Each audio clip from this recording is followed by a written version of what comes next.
Hello everyone.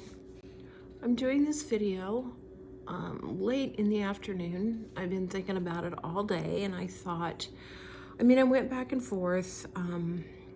Should I do it? Should I not do it?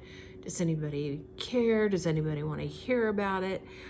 But it just kept coming back to me that I needed to talk about this. And maybe somebody out there needs to hear this old lady's story about anorexia. And I know it may be hard to believe when you see me, and that is part of my body dysmorphia problem that I've had all my life, that I was once anorexic. I was in a bad way, and it was before they even really talked about it or necessarily even had a name for it. We need to jump, time warp back to 1976, 77, that time period there. When it was a very dark time in my life. I was a young woman out of high school, fresh into the working environment, and I met someone, and he became my first, truest, deepest, forever love. And he left me without goodbye. And it really, really messed me up. Later on, after I got better from my refusal to eat, did I understand that the reason that I refused to eat and became anorexic was because, I'm not blaming, I'm not placing blame, but the reason was because I had no control over anything in my life at that time. I felt like I couldn't reach him anymore. He had left me without goodbye. I loved him deeply, and there was just nothing that I could do about anything except for what I put in my mouth. And I went down a very, very dark hole. I was still living at home with my parents because I was old-fashioned and I didn't want to leave home until I was married. And so I was about 19 years old, I guess, and maybe 20.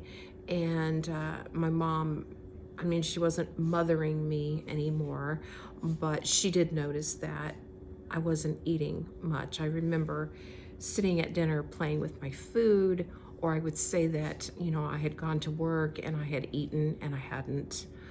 Or she would make a cake or something to try to entice me to eat when I got home from work, and I would just tell her I was just stuffed full. And I remember nights that I would go to bed and I'd wake up about 2, 3, 4 o'clock in the morning, and I would be so hungry that's what woke me up.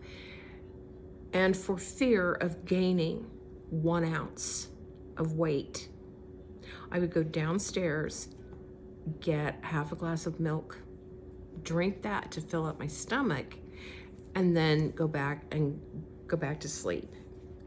And my diet consisted literally of nothing for breakfast, a late lunch of a salad with no dressing, and then I pretended like I ate dinner or desserts or something the rest of the time. I shrank in size rapidly, and people noticed. And in my mind at that point, I wanted them to notice. But at the same time, I didn't want them to notice, because I remember buying clothes that specifically were too big on me, They were just baggy, and I didn't want fingers pointed. You're not eating. Where did your boobs go? Where did your butt go? So on the one hand, I wanted people to notice, but on the other hand, I tried to hide every chance I got. And this went on for about a year and a half before I got deathly ill with mono. And people think that mono is just a virus and it'll pass. Well, it is just a virus and it will pass. But mine, because I let myself get so run down, my spleen became so enlarged that my doctor put me in bed. And he specifically, I remember him saying, this does not mean you get to sit downstairs in the living room in the lounge chair and read a book. I want you in your bed. So, naturally, not being, told what to do, I went home, got my pajamas on, and sat in the chair downstairs and started watching TV, and I felt like dog do. Not only did I have mono, but I had a sinus infection and I had strep at that particular time, at the beginning. The strep went away, the sinus infection went away, but the mono lingered for 3 months.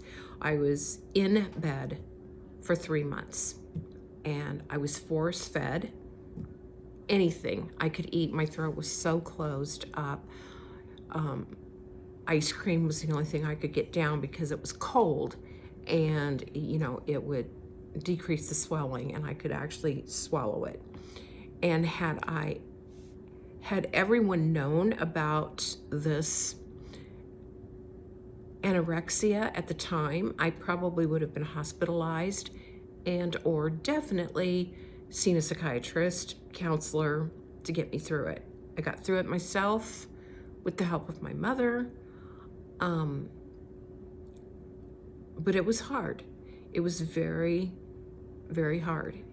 And after the 3-month time was up,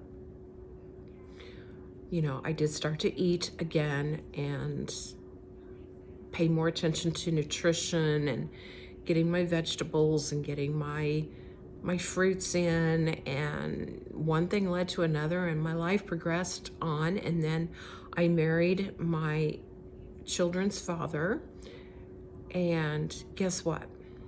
I married a man who decided no matter how big or small I was not sexy and I was not skinny enough. And so where did that lead me? Right back down that dark hallway that just a few years before I had finally gotten together. And so again, it all went to, hell in a handbasket. And I was in a bad way. I didn't get sick again, but by that point I had 2 littles that I needed to raise. And that made all the difference in the world, because I needed to care for them and I needed to have the energy to care for them and do all the things for them. So I, again, just had to get it in my mind that I needed to get over it. But whenever I looked in the mirror, I saw what I thought he was seeing, which was a hugely overweight woman that couldn't control what she put in her mouth. She had no control over anything.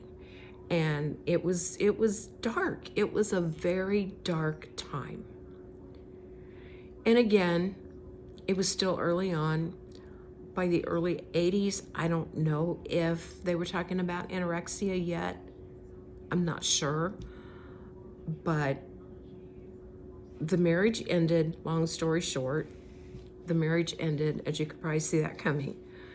And, I moved on, and,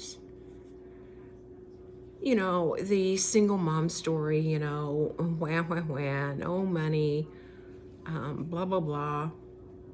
And then that sent me back into a dark place where I didn't want to eat, or I'd skip meals, or the stress was such that I would actually not feel hungry and I would forget to eat until I was ready to, not be able to stand on my own two legs and just, pass out.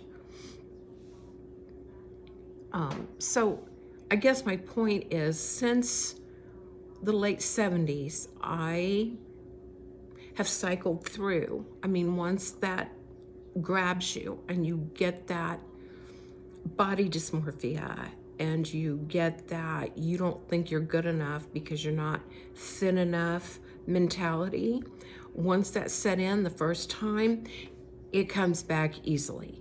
It comes back frequently. It comes back often. I mean, at this point, next month is my birthday month, and I will be 66. And still, at 66, I am deeply, if I'm going to be completely honest, and I will be, I am deeply concerned about the way I look and the way my clothes fit and the way people see me. And do I wish that I was different? God, yes, I wish I was different. I wish I didn't care about all that. But then I think, if I didn't care about all that, I'd be 1,000 pounds.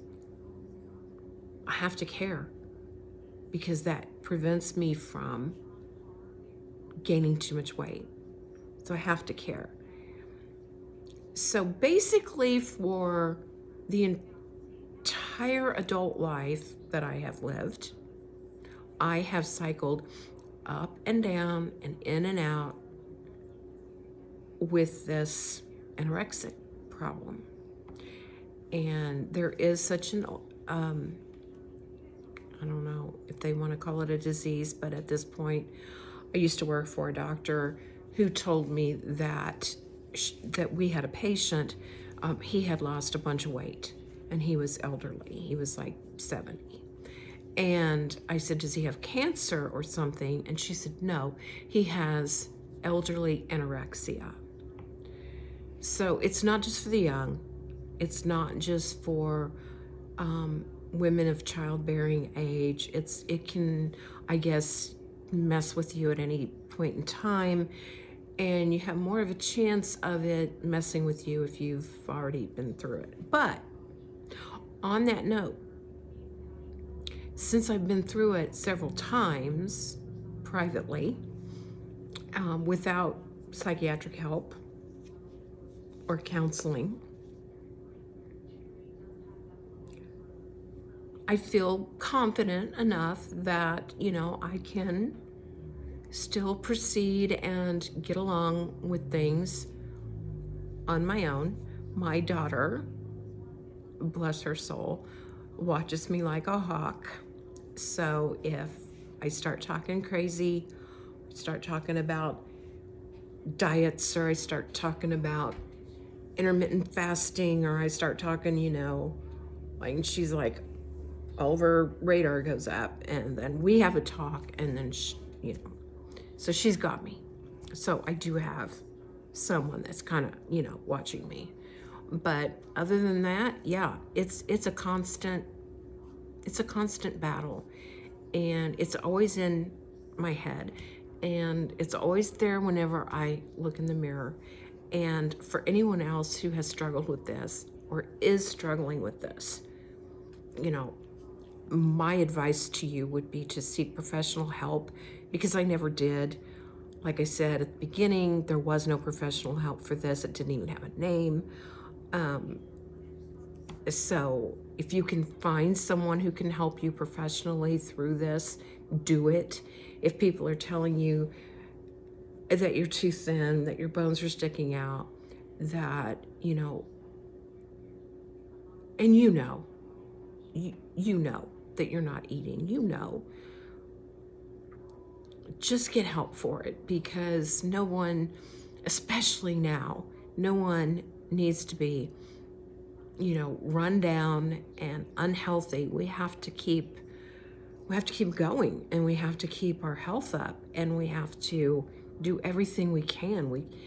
You know, at my age, at this point, when I feel like, well, I'm just not going to eat, or I'm going to skip lunch, or I'm just going to tell my husband that I had dinner when I didn't, or whatever thing comes into my head. At my age, it's more difficult, because I don't have a lot of reserves to fall back on like I did when I was young. You got more vitamins and energy and reserves back then, and like now it's more difficult for me to pull that off, because I start to feel really, drained and down and unhealthy. So anyway, my message, and this is what was on my heart today to talk about. I don't know if anyone's interested in it. Maybe someone down the road would be interested in it. Maybe you watching right now can weigh in if you've had the same problem. But yeah, complete honesty. And I just wanted to talk about it today. So again, thank you for always watching and for all your kind comments. And I'll see you in the next one.